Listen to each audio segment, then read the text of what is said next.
Welcome everybody to our first set of notes this year in geometry. I want to just kind of go through what our notes are going to look like this semester, and we'll start by looking at kind of like the notes handout that you have in front of you, which is the exact same as you see here on mine. We've got the title at the top, so we're doing Algebra 1 Radical Review. Your goal, your learning target is to be able to simplify a radical. I will remind you what all of that means in a minute here. Also note that in the top right hand corner I put like what unit we're in and what lesson we're on. This is technically not geometry material. While we do use these skills in geometry, this is actually an algebra lesson. So I kind of called it like pre-unit 1. So it's technically not unit 1 yet, but kind of like a pre-skill to be able to be successful in unit 1. So let me just go over this top portion. You should just write and fill out your notes along with me. Really, just follow along, and that's kind of your goal here. So in this class, I will introduce topics and deliver all of the information to you through video notes. Exactly like we're doing here. Okay, I want you to be aware that the explanations that I use to explain things, the examples that I use to kind of help it all make sense, and the handouts, the notes handouts that I'm going to give to you to go along with the video, they're all the same as if I were lecturing and introducing the material to you in class at the board. None of that is different. I'm explaining things the same way. I'm using the same examples. I'm teaching it, quote unquote, teaching it the same way. It's just how I'm delivering and when I'm providing you the information, that's the only thing that's different. Instead of eating up our class time, delivering the information to you then and there, I am choosing to deliver it to you individually at your own pace on your own. Okay? That way we can use our face-to-face time together to practice whatever it is that we're talking about and to really like enhance our skills. So it's just when you're getting the information that's different here. Now, a common misconception I think people think, oh, let me watch the video and after the video's over, I should like totally understand everything. Absolutely not. Your goal is not to be a pro with the material after watching this video. It's just to have a basic understanding of what it is that we're talking about and what we're learning. Okay, I just need you to have the foundation. When you come to class the following day after watching and taking the notes, that's when we perfect those skills. That's when I hope you'll feel like you're more so mastering the material. Okay, so by no means do I expect you to even necessarily get it. I just want you to have a foundation so we're all on the same page and I can help you the best that I can. Okay, so I've done this method in my class for a few years now, and I've noticed a few things that I think you need to do to be successful here. Actually take the notes. Seems like a no-brainer to some of us, but biggest downfall that people have, they just don't do it, and they get in bad habits of not doing it.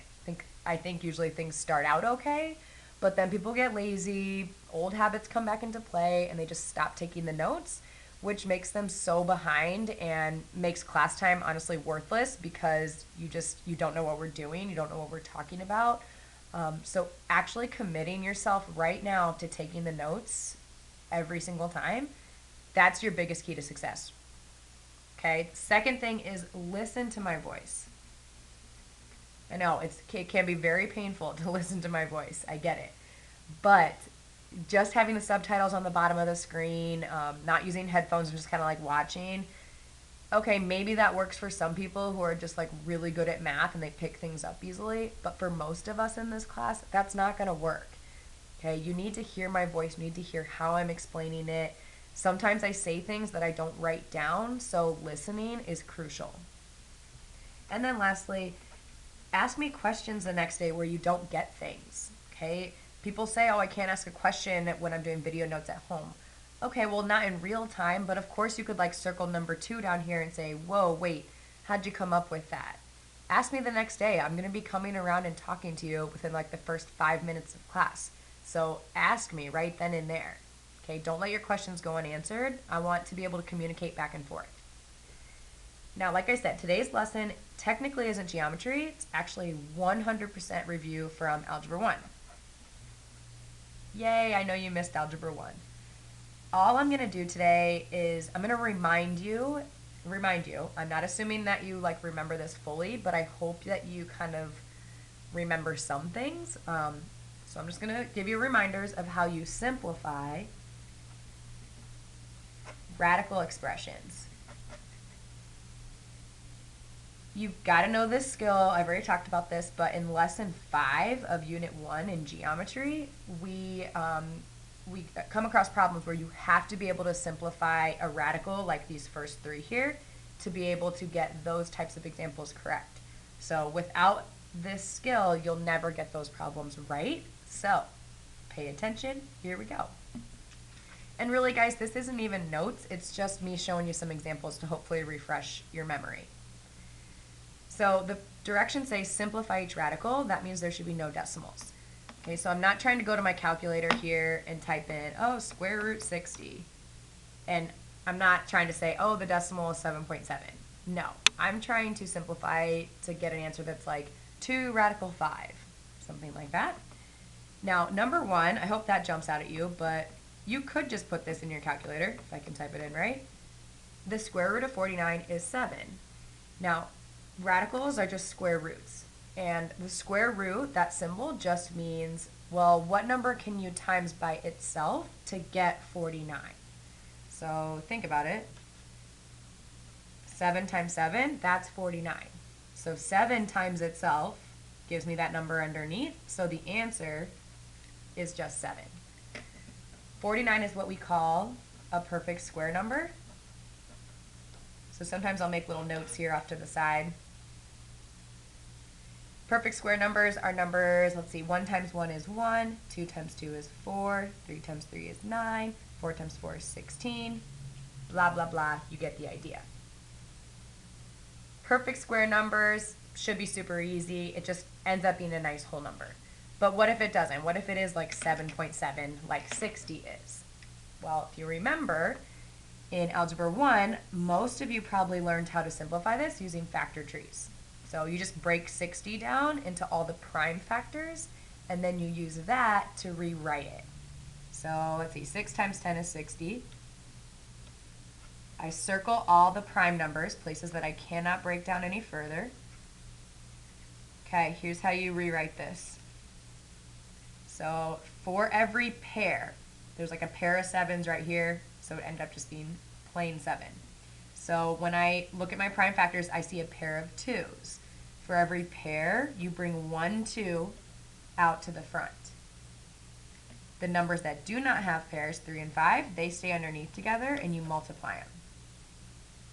So my best answer would be 2 on the outside of the radical, 15 underneath. So the simplified radical is 2 radical 15. Some of you might have done like the biggest perfect square method. I'll probably pause the video right now and ask you guys, but I'm assuming most of you probably learned factor trees. If you don't need to do a tree, don't. But I'm showing you this way because I think that's the most common method that Algebra 1 teachers use. Okay, I'm going to pause the video right now because, note we're watching this together. This is the only one we watch together. I want you to try example 3. Okay, so show me what you get. I'm going to flip it over to the back here and do a few more examples. Whoop, there we go. Now, number 4, the only difference here is that there's a number already out front. So how you simplify it stays the same.